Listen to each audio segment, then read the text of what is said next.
The Selective Service Act of 1917 was the first mass draft of Americans. There had been conscription in various forms before, but even in the Civil War, only 8% of Union troops came from conscription.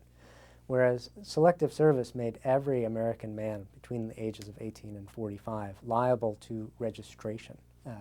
Not all of them were drafted, of course. About 3 million were. That's a significant number.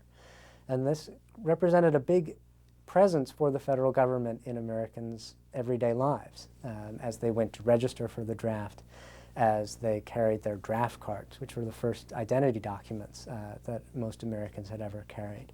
Many of them had physical exams or IQ exams. The American population was being measured and counted and accounted for in new ways. The Selective Service Act was also not the most popular act in American history. That although Wilson's declaration of war passed with overwhelming support, the Selective Service Act passed very narrowly, and in fact Woodrow Wilson had to turn to Republicans across the aisle to get the act passed at all. That some of the most bitter opponents of it were some of his former Democratic allies. And on the ground, the Selective Service Act wasn't always popular either.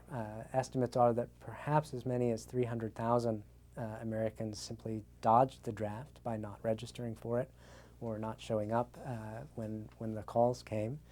And there was some opposition to it. There were not the big public demonstrations that we might imagine from where we sit today, but there were sort of individual acts of resistance, some protests along the way.